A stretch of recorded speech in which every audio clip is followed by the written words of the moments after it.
नमस्कार, माउन्टेन समाचारमा स्वागत छ। म प्रतिमा धरेल र म उषा काफले। सुरुमा प्रमुख समाचार।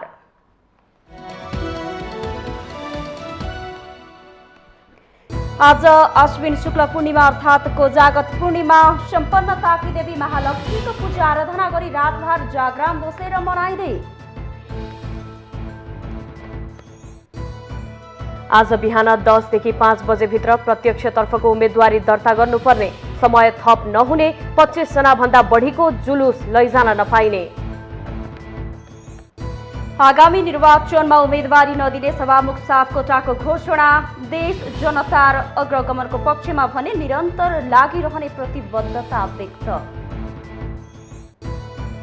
नेकपा एमालेका स्थायी कमिटी सदस्य घनश्याम भुसालद्वारा पार्टी छाडेको घोषणा। भीम रावलले टिकट नपाएपछि नेकपा एमाले अछाम कमिटीले गर्यो विद्रोह। गोर्खा निर्वाचन क्षेत्र नम्बर 2बाट निर्वाचन लड्ने माओवादी अध्यक्ष दाहालको तयारी। निर्वाचन क्षेत्र फेरिने दाहाललाई सुरक्षित क्षेत्र खोजेको आरोप। मेक्सिको सान मिगल नगरका मेयर सहित कम्तीमा 20 जनाको गोली हानी हत्या। हत्यामा लागू औषध कारोबारी समूहको हात रहेको भनाई। र साबिक विजेता Manchester city English premier league फुटबलको शीर्ष स्थानमा। साउथह्याम्पटनलाई 4-0 गोल अन्तरले पराजित।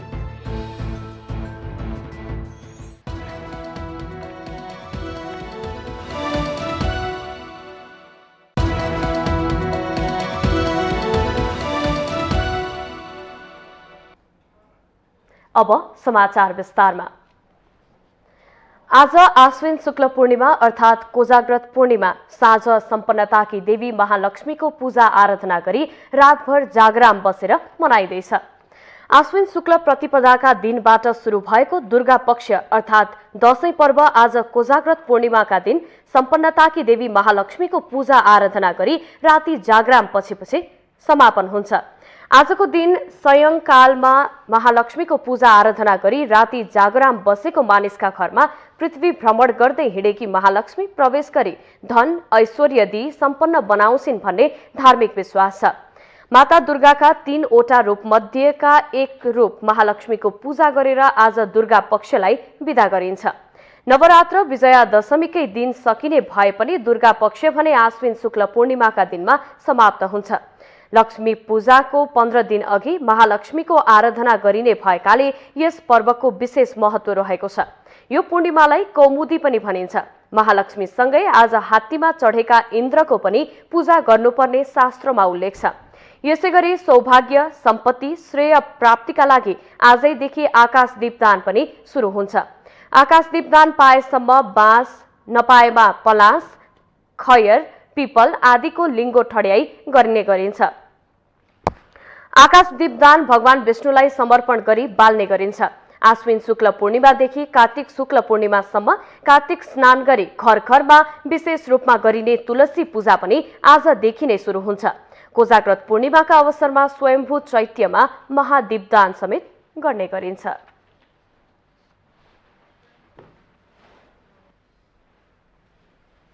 निर्वाचन आयोगले समानुपातिक प्रतिनिधित्व सुनिश्चित हुने गरी उम्मेदवारी मनोनयन पत्र दर्ता गराउन राजनीतिक दलहरूलाई आग्रह गरेको छ।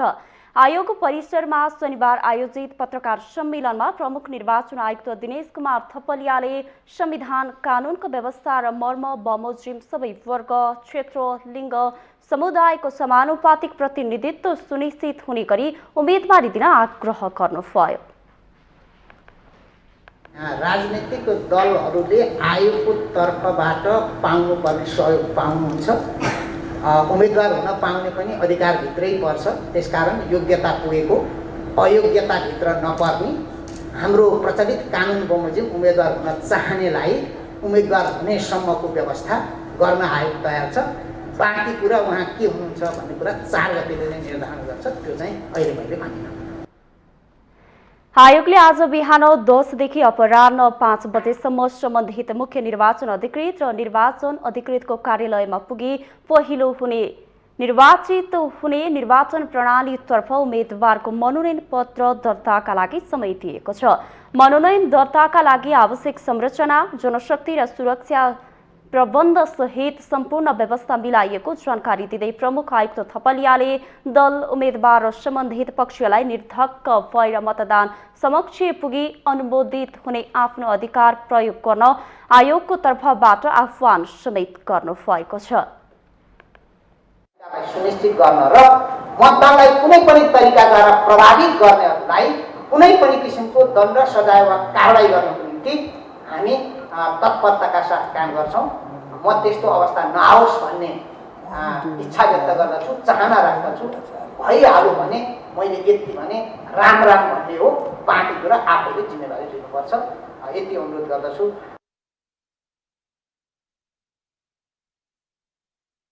77 वटै जिल्लामा मुख्य निर्वाचन अधिकृतहरूको कार्यालय र 88 वटा निर्वाचन अधिकृत कार्यालय स्थापना गरिसकिएको बताएको छ।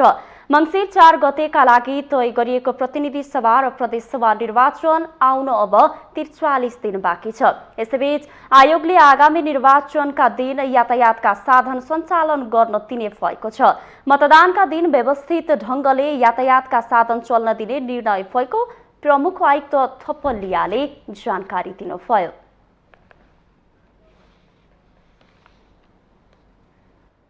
सभामुख अग्निप्रसाद सापकोटाले आगामी मङ्सिर 4 गते हुने प्रतिनिधि सभा निर्वाचनमा उम्मेद्वार नबन्ने घोषणा गर्नुभएको छ। शनिबार सिंहदरबारमा पत्रकार सम्मेलन गरी सभामुख सापकोटाले आफूले सो निर्वाचनमा उम्मेद्वार नबन्ने निर्णय गर्नुभएको बताउनु भएको हो। त्यस क्रममा उहाँले लगातार 3 पटकसम्म आफूलाई निर्वाचित गराएर राष्ट्रिय भूमिका निर्वाह गर्ने र जनताको सेवा गर्ने अवसर दिएको भन्दै सिन्धुपाल्चोकका मतदाताप्रति आभार समेत व्यक्त गर्नुभयो। सभामुख सापकोटाले आफू संसदीय भूमिकामा नरहे पनि देश, जनता र अग्रगमनको पक्षमा निरन्तर क्रियाशील भइरहने प्रतिबद्धता व्यक्त गर्नुभयो। 2076 माघ 12 गते प्रतिनिधि सभाको सभामुखमा निर्विरोध निर्वाचित भए। जनप्रतिनिधिमूलक संस्था सङ्घीय संसदको नेतृत्वका हैसियतमा पौनी 3 वर्षको अवधिमा मैले देश र जनताको पक्षमा सदैव आफूलाई समर्पित गरेँ। संसदीय भूमिकामा नरहे पनि म देश, जनता र अग्रगमनको पक्षमा निरन्तर क्रियाशील भइरहनेछु र अग्रगामी राजनीतिक अभियान मार्फत आम नेपाली नागरिकको समुन्नतिका लागि आफ्नो बुद्धि र विवेकले भ्याएसम्म काम गर्नेछु। त्यस्तै राज्य र जनताले आवश्यक ठानेमा जुनसुकै जिम्मेवारी वहन गर्न तयार छु। सभामुख सापकोटा 2064 को पहिलो संविधान सभा र 2070 को दोस्रो संविधान सभामा सिन्धुपाल्चोक क्षेत्र नम्बर 2 बाट निर्वाचित हुनुभएको थियो भने 2074 सालको निर्वाचनमा सिन्धुपाल्चोक क्षेत्र नम्बर 1 बाट प्रतिनिधि सभामा निर्वाचित हुनुभएको थियो। तत्कालीन सभामुख कृष्णबहादुर महराले पद छोडेपछि उहाँलाई सभामुख बन्ने अवसर प्राप्त भएको थियो। सापकोटाले सञ्चार तथा सूचना प्रविधि मन्त्री र वन तथा वातावरण मन्त्री बन्ने अवसर समेत पाउनु भएको थियो।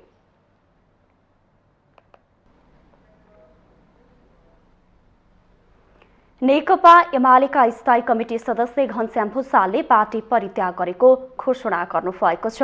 उहाँले शनिबार आफ्नो फेसबुक पेज मार्फत एमाले परित्याग गरेको घोषणा गर्नुभएको हो। 45 वर्षसम्म आफ्नो सम्पूर्ण सामर्थ्य समर्पित गरेको पार्टीमा नीति र विधिको पुनर्स्थापना हुने कुनै सम्भावना नदेखेपछि आफूले पार्टी छाड्ने निर्णय गरेको उहाँलेको फेसबुक स्ट्याटसमा लेखिएको छ। आसन्न निर्वाचन लड्न टिकट नपाएका भुसालले त्यसमै असन्तुष्ट भएर पार्टी छोडेको आंकलन गरिएको छ। एमाले अध्यक्ष केपी शर्मा ओलीको दम्ब र स्वेच्छाचारिताको आक्रमण बढ्दै गएको आरोप लगाउँदै भुसालले पार्टी परित्याग गरेको बताउनु भएको छ। भुसालले रूपन्देही क्षेत्र नम्बर 1 बाट स्वतन्त्र उम्मेदवारी दिने तयारी गरेको बताइएको छ।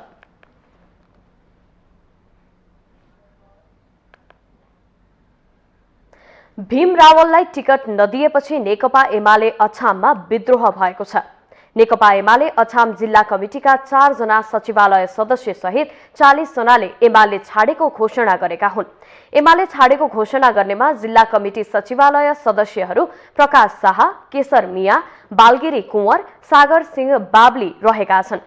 पार्टीको केन्द्रले टिकट वितरण गर्दा तल्लो कमिटीले गरेको सर्वसम्मत निर्णयलाई पूरै व्यवस्था गरेको तथा पार्टीको नेता तथा कार्यकर्ता र जनभावना विपरीत निर्णय भएकाले आफूहरूले पार्टी छाडेको उनीहरूले बताएका छन्।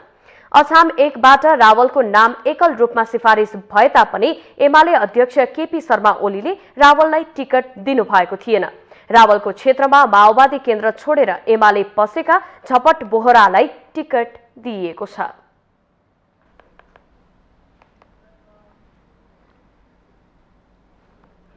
नेकपा माओवादी केन्द्रका अध्यक्ष पुष्पकमल दाहाल आगामी निर्वाचनमा गोर्खा 2 बाट चुनाव लड्ने हुनुभएको छ।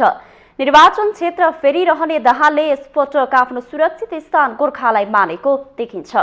हरेक निर्वाचनमा निर्वाचन क्षेत्र फेरिरहने दाहाल कुनै पनि निर्वाचन क्षेत्रमा दोहोरिनु भएको छैन। नेपाली राजनीतिमा चुनाव क्षेत्र फेरिरहने नेताका रूपमा स्थापित छन् नेकपा माओवादी केन्द्रका अध्यक्ष पुष्पकमल दाहाल। चुनाव क्षेत्र परिवर्तन गरिरहने भएकै कारणले गर्दा पनि हरेक निर्वाचनमा उनी चर्चामा रहन्छन्। 2064 साल यताका चुनावमा दाहालले 4 वटा निर्वाचन क्षेत्रबाट चुनाव लडिसकेका छन्। 2064 को संविधान सभा निर्वाचनमा काठमाडौँ 10 र रोल्पा 2 बाट चुनाव लडेका दाहाल दुवैमा जित निकाल्न सफल भएका थिए। 2070 को दोस्रो संविधान सभा निर्वाचनमा उनले रोल्पा 2 छाडेर काठमाडौँ 10 र सिराहा 5 बाट चुनावमा भाग लिए। तर काठमाडौँ 10 मा पराजित भए भने सिराहा 5 मा 922 मतको झिनो अन्तरले विजयी भए।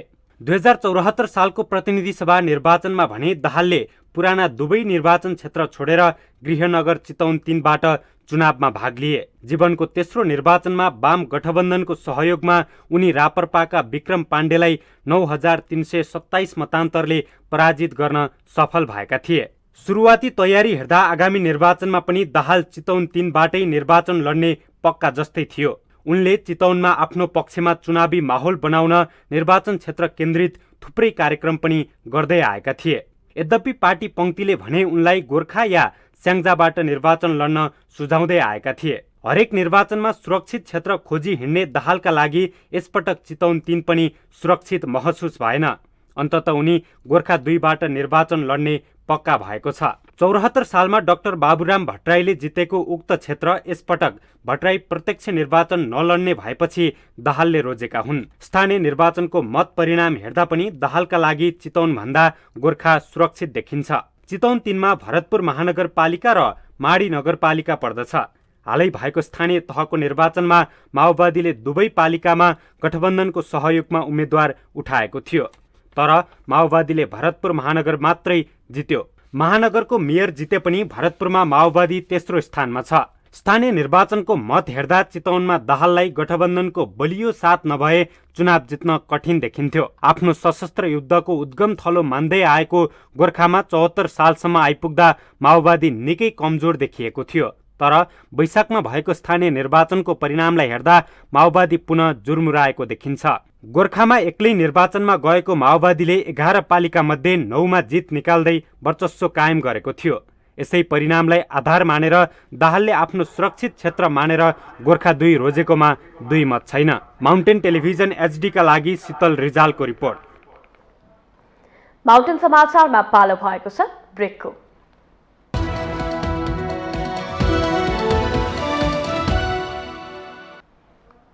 ब्रेकपछि स्वागत छ। अब बाँकी समाचार।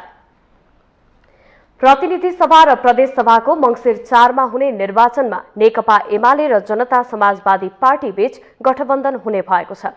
एमाले र जसपाले सीट बाँडफाँडको टुङ्गो लगाएका हुन्।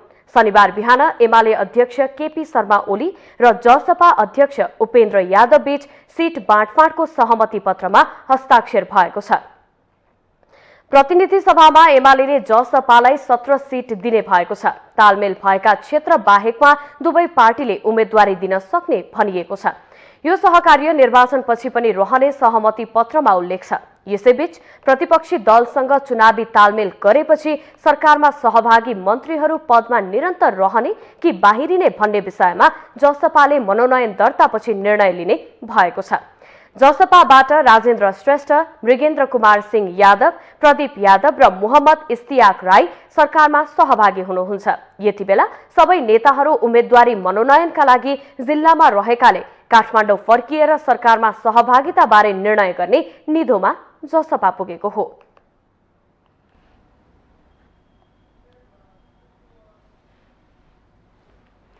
नेकपा एकीकृत समाजवादी पार्टीले प्रतिनिधि सभाको निर्वाचनका लागि आफ्नो भागमा परेका 19 क्षेत्रमा उम्मेदवारको टुङ्गो लगाएको छ।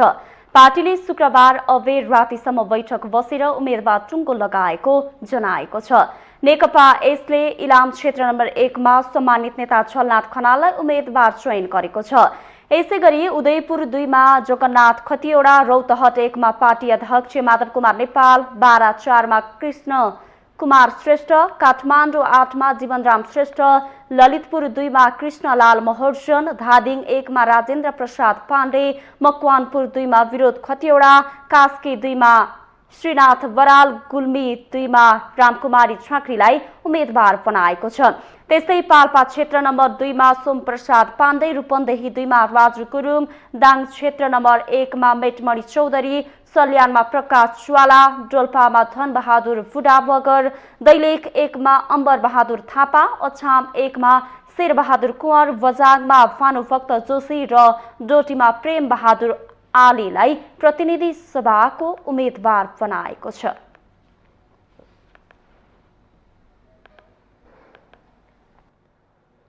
सत्तारूढ गठबन्धनमा आगामी निर्वाचनका लागि प्रतिनिधि सभा तथा प्रदेश सभाको सिट भागवण्डा टुङ्गिएको छ। नेपाली कांग्रेस, नेकपा माओवादी केन्द्र, नेकपा एकीकृत समाजवादी र राष्ट्रिय जनमोर्चा बीच सिट बाँडफाँड टुङ्गिएको बताइएको छ। प्रधानमन्त्री निवास बालुवाटारमा बसेको गठबन्धनको बैठकमा माओवादीलाई 45, एकीकृत समाजवादीलाई 20 र जनमोर्चालाई 2 सिट दिने गरी बाँडफाँड भएको हो। जनता समाजवादी पार्टी जसपाले नेकपा एमालेसँग चुनावी तालमेल गर्ने भएपछि गठबन्धनमा लोकतान्त्रिक समाजवादी पार्टी लोसपा मिसिएको छ।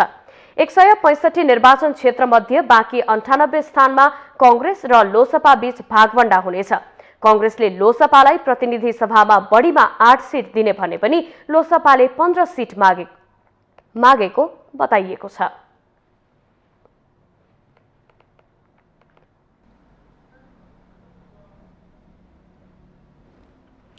रोजगारीको अभावमा विदेशी युवाको संख्या बढेसँगै ठगीमा परेको भन्दै वैदेशिक रोजगार विभागमा उजुरी दिनेहरू पनि बढेका छन्। आर्थिक वर्ष 2077-78 को तुलनामा अघिल्लो आर्थिक वर्षमा झण्डै 2 गुणा बढी उजुरी परेकामा चालु आर्थिक वर्षमा 48 करोड रुपैयाँ पीडितलाई क्षतिपूर्ति दिलाएको श्रम मन्त्रालयको भनाइ छ। रोजगारीको अभावमा विदेशिनु नेपाली युवाको नियति नै बनेको छ। एकातिर विदेशी युवाको ताँती लामो छ भने अर्कोतर्फ वैदेशिक रोजगारीका नाममा ठगिनेको संख्या पनि बढ्दो छ। आर्थिक वर्ष 2078-79 मा वैदेशिक रोजगारीमा जानेको संख्या 4 वर्षपछिकै उच्च रहँदा सोही अवधिमा वैदेशिक रोजगार विभागमा ठगिएको भन्दै उजुरी दिनेको संख्या पनि बढेको छ। आर्थिक वर्ष 2077-78 को तुलनामा अघिल्लो आर्थिक वर्षमा झण्डै 2 गुणा बढी उजुरी परेको वैदेशिक रोजगार विभागको तथ्याङ्कले देखाउँछ। आर्थिक वर्ष 2078-79 मा 780 वटा उजुरी परेकोमा गत असार मसान्तसम्म बढेर 1742 पुगेको छ। आर्थिक वर्ष 2078-79 मा विदेश जाने श्रमिकको संख्या 3.68 गुणाले बढेर 6,28,503 जना पुगेसँगै उजुरीको संख्या पनि बढेको विभागको भनाइ छ। पछिल्लो समय वैदेशिक रोजगारीमा पठाइदिन्छु भन्दै नक्कली भिसा देखाएर ठगी गर्ने शैली फेसन जस्तै बनेको छ।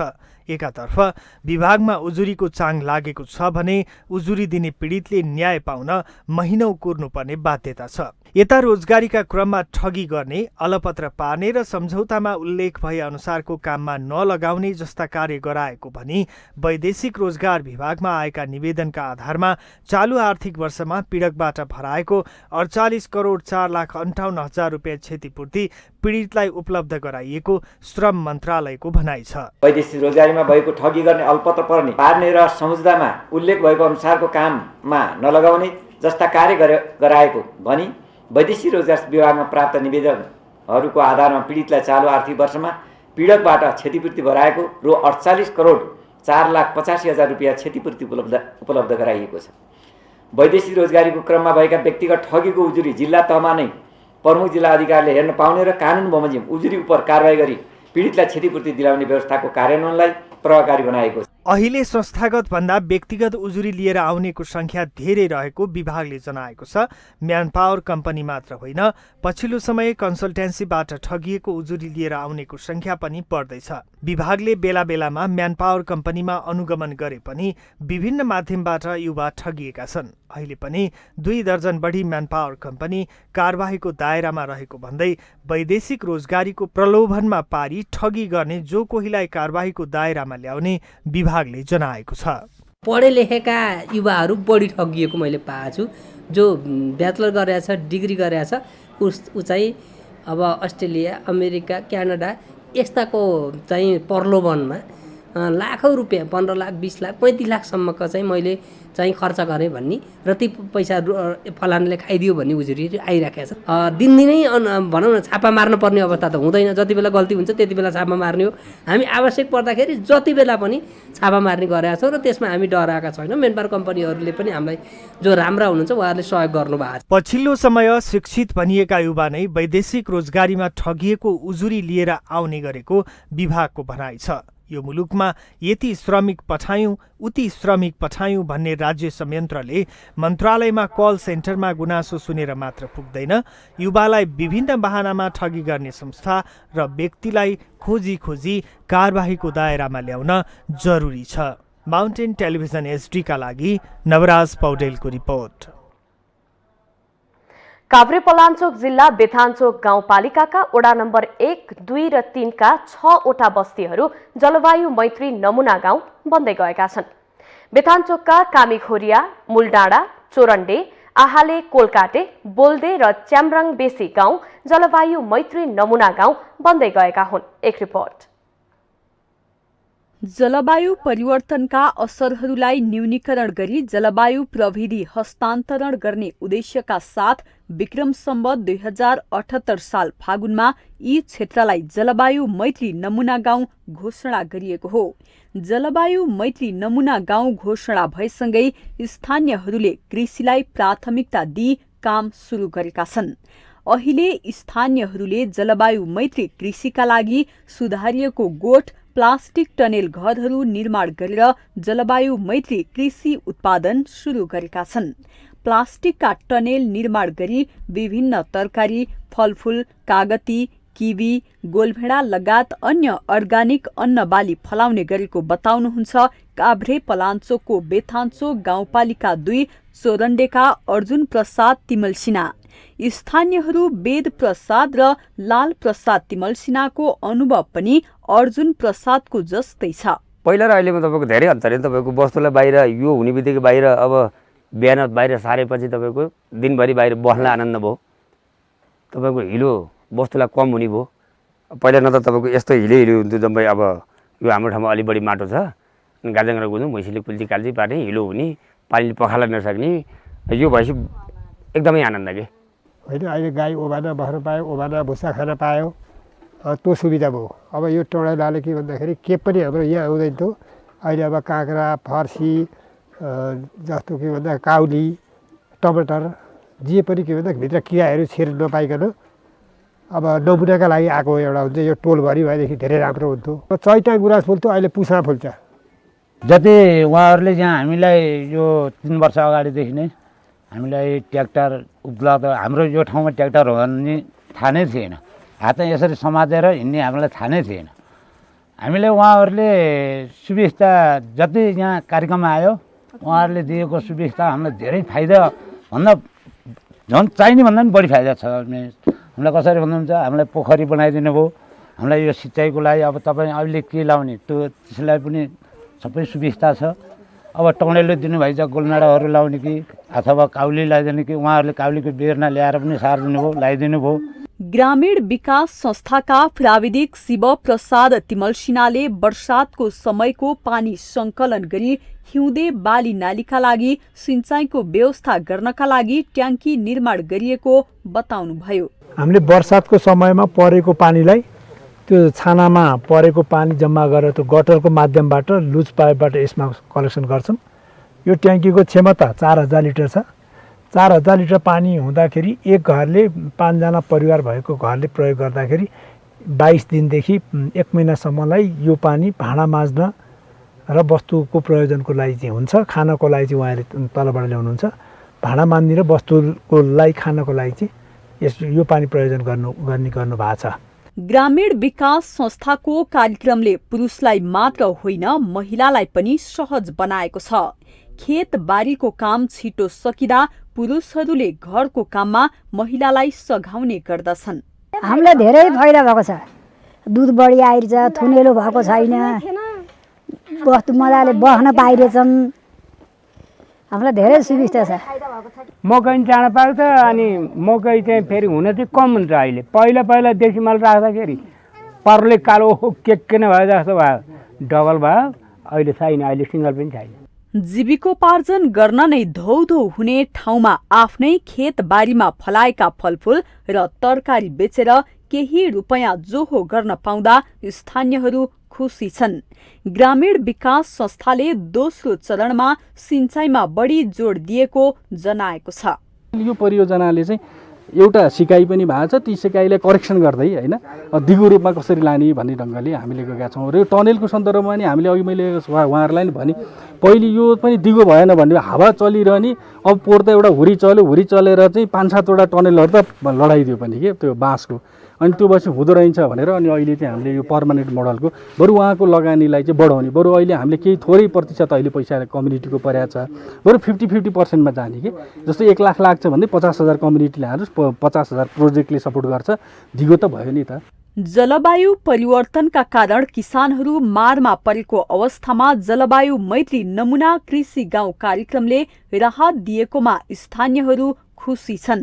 यसरी जलवायु मैत्री र अर्गानिक उत्पादनले बजार पाउन सके र दिगो जलवायु मैत्री समाज निर्माण गर्न सके मानव स्वास्थ्यमा पर्ने असर कम हुनुका साथै जलवायुजन्य परिवर्तनका असरहरू पनि स्वत कम हुँदै जानेमा कुनै दुई मत छैन। माउन्टेन समाचारमा पालो भएको छ ब्रेकको।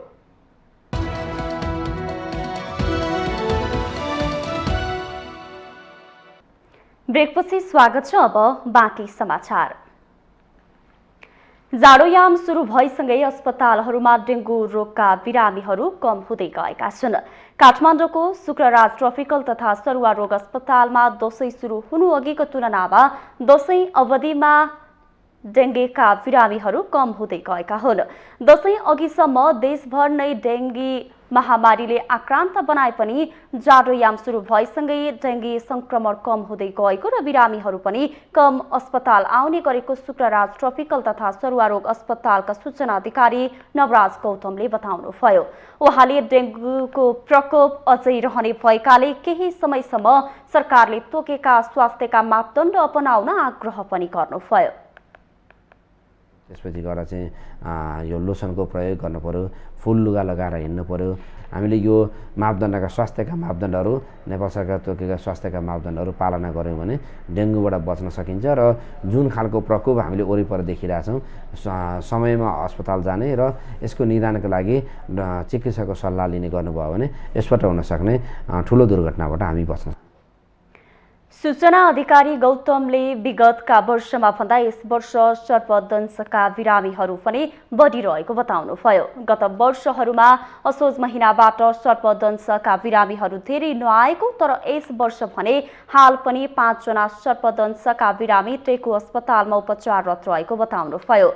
यसैबीच स्वास्थ्य तथा जनसङ्ख्या मन्त्रालयले केही दिनको निरन्तर वर्षाले झाडापखाला, हैजा र डेङ्गीको खतरा बढेकाले सतर्क रहन आग्रह गरेको छ।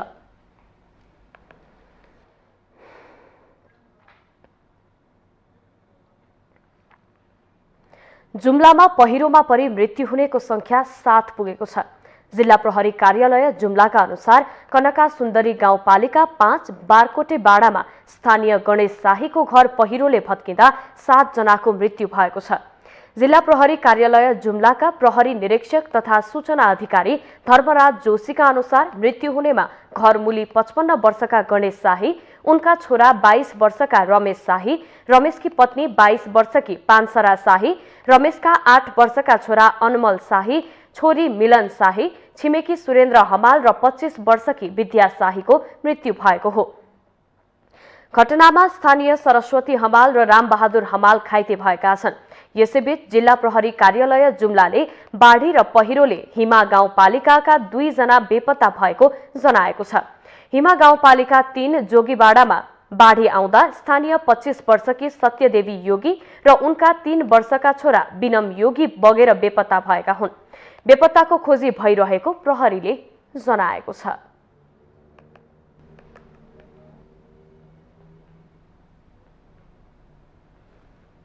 नेकपा एमालेका पोलिट ब्युरो सदस्य बालकृष्ण ढुङ्गेलको निधन भएको छ। काँडाघारी स्थित आफ्नै निवासमा बाथरुममा लडेर शनिबार ढुङ्गेलको निधन भएको पारिवारिक स्रोतले जानकारी दिएको छ। 2064 सालमा ओखलढुङ्गा जिल्लाबाट माओवादीका तर्फबाट उहाँ संविधान सभा सदस्यमा निर्वाचित हुनुभएको थियो। सशस्त्र युद्धकालमा ओखलढुङ्गाका उज्जन कुमार श्रेष्ठ हत्या अभियोगमा सर्वोच्च अदालतबाट दोषी ठहर भई जेल सजाय भोगेका उहाँ 2075 सालमा गणतन्त्र दिवसका अवसरमा रिहा हुनुभएको थियो।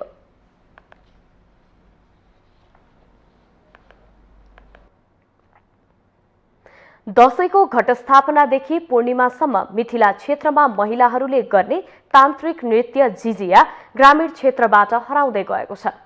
6औं शताब्दीदेखि 11औं शताब्दीसम्मको समय तन्त्र शक्तिको रहेकाले त्यति बेलादेखि नै तान्त्रिक नृत्य झिझियाको सुरुवात भएको मान्ने गरिन्छ। एक रिपोर्ट। मिथिलाञ्चलमा दशैंको घटस्थापनादेखि झिझिया नृत्यको सुरुवात हुन्छ। तन्त्र शक्तिद्वारा बालबालिकामाथि खतरा बढ्न थालेपछि महिलाहरूले आफ्नो शाखा सन्तानको सुरक्षाको लागि यो नृत्यको सुरुवात गरेका हुन् भन्ने किम्बदन्ती रहेको छ।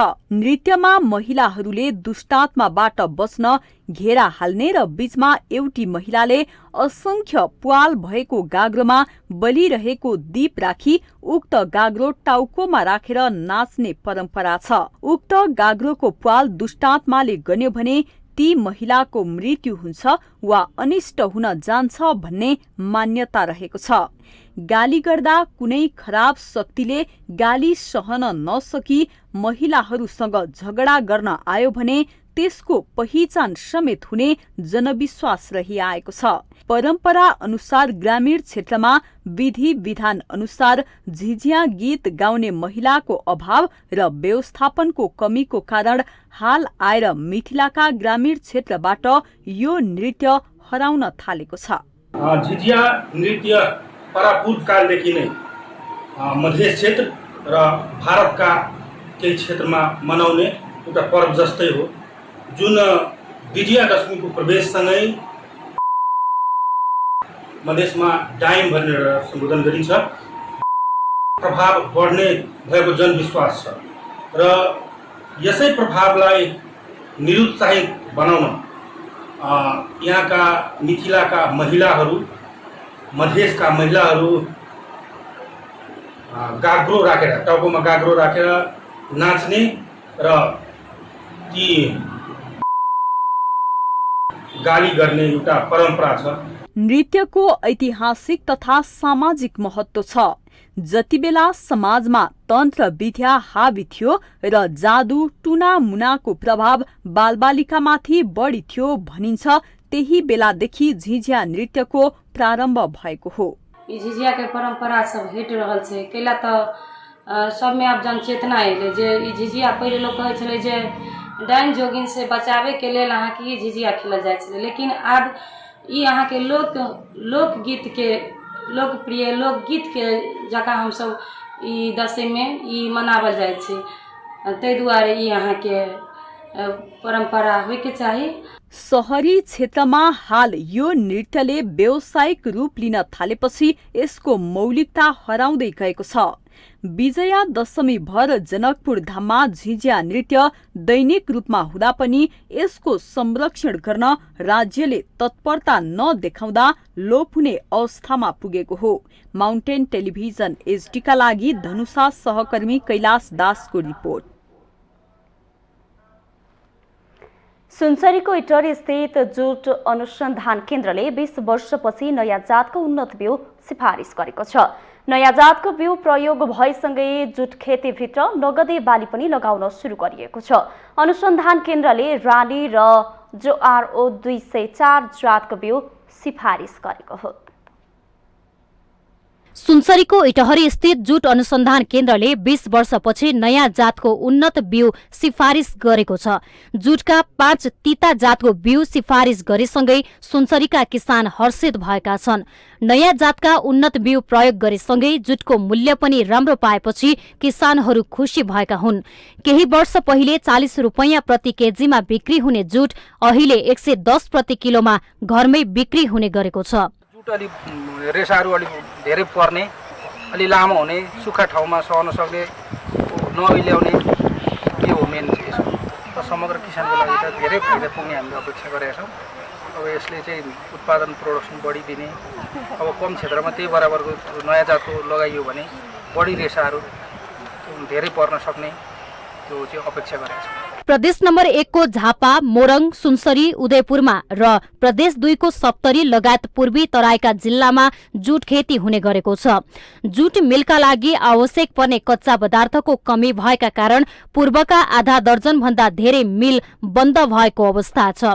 हाल बाँकी रहेको मिलका लागि नेपालमा उत्पादन हुने कच्चा पदार्थले 30 देखि 40% मात्र धान्ने गरेको बाँकी छिमेकी मुलुक भारत र बंगलादेशमा आयात गर्ने गरेको छ। उन्नत जातको बिउ सिफारिससँगै उत्पादन बढाउनका लागि बाली वस्तु विशेष कार्यक्रममा अनुसन्धान गर्ने र किसानलाई सिफारिस गर्ने विभिन्न अभियान थालिएको छ। सरदर यसले प्रति हेक्टर 3.8 मेट्रिक टन प्रति हेक्टरका दरले चाहिँ उत्पादन दिन्छ भन्ने आँकडा छ र यो जातले चाहिँ अलिकति अगौटै छर्दा पनि किसानहरूले चाहिँ यसलाई ग्रहण गर्न सक्ने र यसमा चाहिँ फुल फुल्ने जुन समस्या हुन्छ अगौटा छर्दा त्यो समस्या नरहेको र जब पानी जमिसकेपछि बोटमा चाहिँ जरा आउने समस्या हुन्छ त्यो समस्या चाहिँ यसमा नरहेकोले गर्दाखेरि चाहिँ गुणस्तरीय रेसा उत्पादन गर्न चाहिँ किसानहरूलाई टेवा पुर्याउन सक्छ। जुट अनुसन्धान केन्द्रका अनुसार आर्थिक वर्ष 2077-78 मा पूर्वमा 7555 हेक्टर क्षेत्रफलमा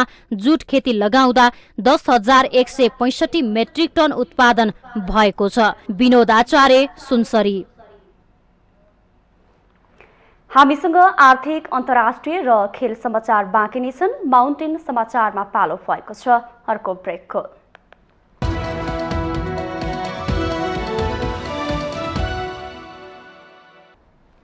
ब्रेकपछि स्वागत छ। अब आर्थिक समाचार।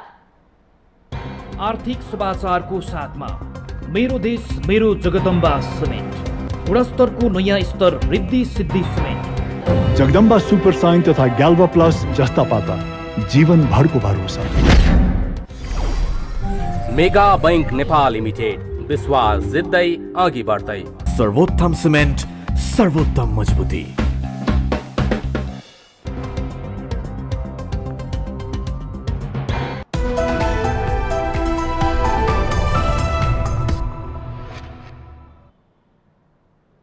नेपाल आयल निगम 1.5 वर्षपछि नाफामा गएको छ। अन्तर्राष्ट्रिय बजारमा कच्चा तेलको मूल्य प्रति ब्यारेल 87 अमेरिकी डलरमा झरेसँगै निगमको मासिक नाफा 1 अर्ब 60 करोड हुने भएको हो। इन्डियन आयल कर्पोरेसन आईओसीले अक्टोबरमा पठाएको मूल्यमा निगमलाई पेट्रोल लिटरमा 6 रुपैयाँ 45 पैसा र डिजल लिटरमा 12 रुपैयाँ नाफा रहेको छ। आईओसीले दशैं अघि पठाएको मूल्य अनुसार 15 दिनमा निगमलाई 80 करोड रुपैयाँ नाफा भएको छ।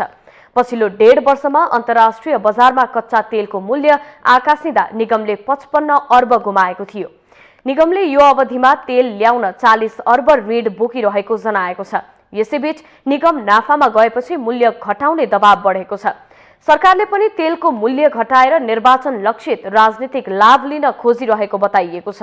तर निगम भने तेल निर्यातकर्ता राष्ट्रहरूको संगठन ओपेकले 20 लाख ब्यारेल तेल उत्पादन कटौतीको घोषणा गरेकाले मूल्य बढ्ने भन्दै भाव नघट्ने पक्षमा रहेको छ। दशैं बिदामा घटेको नयाँ मूल्य आएकाले भाव घटाउने बारेमा कुनै छलफल नभएको निगम स्रोतले जनाएको छ।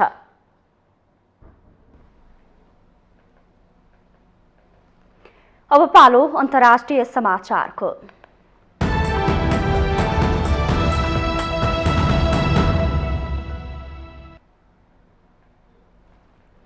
मेक्सिको एक नगरका मेयर सहित कम्तीमा 20 जनाको गोली हानी हत्या भएको छ।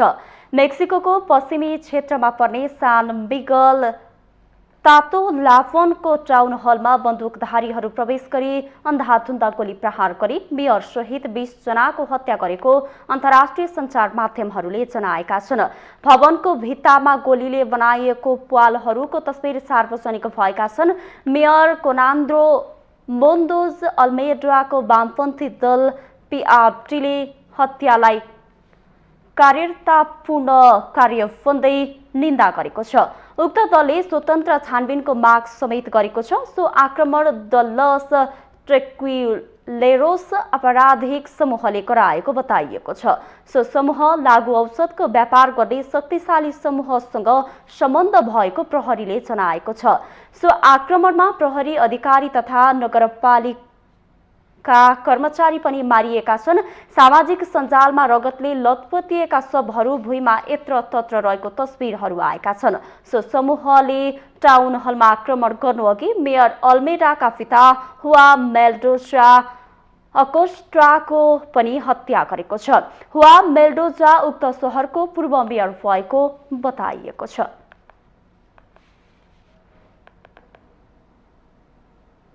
युक्रेनका राष्ट्रपति भ्लोदिमिर जेलेन्स्कीले रूस परमाणु हतियार प्रयोग गर्ने तयारीमा रहेको दाबी गर्नुभएको छ। रूसले उच्च तहमा सम्भावित परमाणु हतियारको प्रयोगका लागि तयार गरिरहेको जेलेन्स्कीले दाबी गरेको अन्तर्राष्ट्रिय सञ्चार माध्यमहरूले जनाएका छन्। तर रूस परमाणु हतियार प्रयोगका लागि तयारी अवस्थामा रहेको भन्ने विश्वास नलाग्ने जेलेन्स्कीको भनाइ छ। बेलायती प्रसारण संस्था बीबीसीसँगको कुराकानीमा राष्ट्रपति जेलेन्स्कीले रूसमा रकेट आक्रमणका लागि सुझाव दिएको भन्ने आरोप स्वीकार गर्नुभयो। पछिल्ला केही हप्ता युक्रेनी सैनिकले रूसको कब्जामा रहेका क्षेत्रहरू पुनः आफ्नो नियन्त्रणमा लिइरहेको जेलेन्स्कीले उल्लेख गर्नुभयो। रूसी फौज ती क्षेत्रबाट पछि हट्न बाध्य भएको उहाँले जिकिर गर्नुभयो। रूसले हालै युक्रेनका 4 क्षेत्र आफूमा गाभेको घोषणा गरेको छ। त्यसलाई युक्रेन तथा अन्तर्राष्ट्रिय समुदायले भने मान्यता प्रदान गरेका छैनन्। रूसले गाभेको भनिएको क्षेत्रमै युक्रेनी सैनिकले सफलता हासिल गरिरहेका बेला मस्को परमाणु हतियार प्रयोगको तयारीमा रहेको दाबी जेलेन्स्कीले गर्नुभएको हो।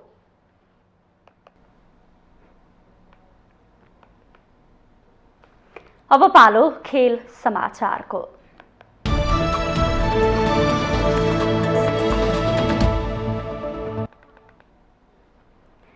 साबिक विजेता Manchester city English premier league फुटबलको शीर्ष स्थानमा उक्लिएको छ। साउथह्याम्पटनलाई 4-0 गोल अन्तरले हराउँदै 9 खेलमा 23 अङ्क जोडेर म्यान्चेस्टर सिटी शीर्ष स्थानमा उक्लिएको हो। घरेलु मैदानमा सिटीका लागि कान्सेलो, फिल फोडेन, रियाद महरेज र एर्लिङ हालान्डले एक-एक गोल गरेका हुन्। गर्दै सिटीलाई 4-0 को जित दिलाए। हारसँगै साउथह्याम्पटन 7 अङ्क जोडेर 16औं स्थानमा रहेको छ। यसैगरी अर्को खेलमा चेल्सीले सहज जित निकालेको छ। चेल्सीले वुल्फ्सलाई 3-0 गोल अन्तरले हराएको हो। चेल्सीका लागि काई हाभर्ट्ज, क्रिस्टियन पुलिसेच र अर्मान्डो ब्रोचाले 1-1 गोल गरेका हुन्। जितसँगै 8 खेलमा 16 अङ्कबाट चेल्सी चौथो स्थानमा उक्लिएको छ। वुल्फ्स 6 अङ्क जोडेर 18औं स्थानमा रहेको छ। प्रिमियर लिगका अन्य खेलमा न्युकासलले ब्रेन्टफोर्डलाई 5-1 तथा बर्नेमाउथले लेस्टर सिटीलाई 2-1 हराएका छन्।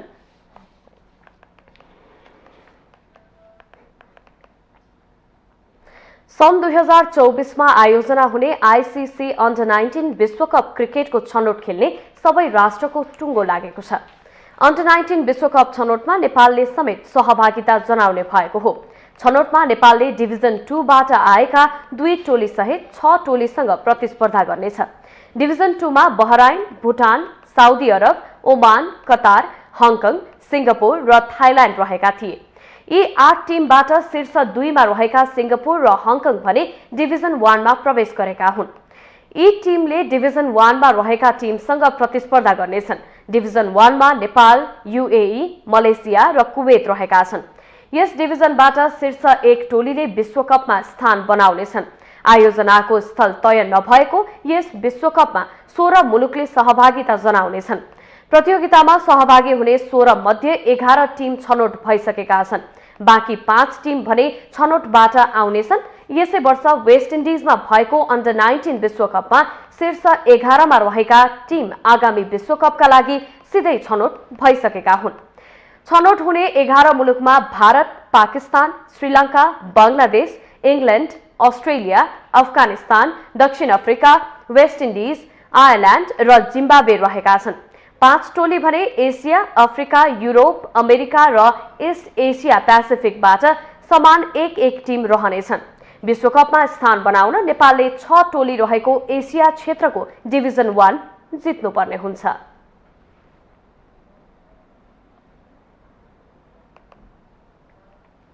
माउन्टेन समाचारमा पालो भएको छ ब्रेकको।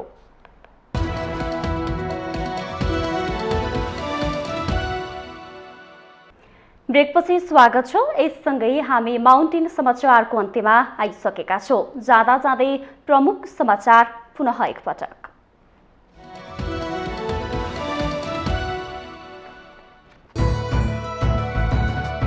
आज आश्विन शुक्ल पूर्णिमा अर्थात् कोजागत पूर्णिमा सम्पन्न ताकी देवी महालक्ष्मीको पूजा आराधना गरी रातभर जागराम बसेर मनाइँदै। आज बिहान 10 देखि 5 बजेभित्र प्रत्यक्षतर्फको उम्मेदवारी दर्ता गर्नुपर्ने, समय थप नहुने 25 जना भन्दा बढीको जुलुस लैजान नपाइने। आगामी निर्वाचनमा उम्मेदवारी नदिने सभामुख सापकोटाको घोषणा। देश जनता र अग्रगमनको पक्षमा पनि निरन्तर लागिरहने प्रतिबद्धता व्यक्त। नेकपा एमालेका स्थायी कमिटी सदस्य घनश्याम भुसालद्वारा पार्टी छाडेको घोषणा। भीम रावलले टिकट नपाएपछि नेकपा एमालेको अछाम कमिटीले गर्यो विद्रोह। गोर्खा निर्वाचन क्षेत्र नम्बर 2 बाट निर्वाचन लड्ने माओवादी अध्यक्ष दाहालको तयारी। निर्वाचन क्षेत्र फेरिरहने दाहाललाई सुरक्षित क्षेत्र खोजेको आरोप। मेक्सिकोको सान मिगल नगरका मेयर सहित कम्तीमा 20 जनाको गोली हानी हत्या। हत्यामा लागू औषध कारोबारी समूहको हात रहेको भनाई। र साबिक विजेता Manchester city English premier league फुटबलको शीर्ष स्थानमा साउथह्याम्पटनलाई 4-0 गोल अन्तरले पराजित।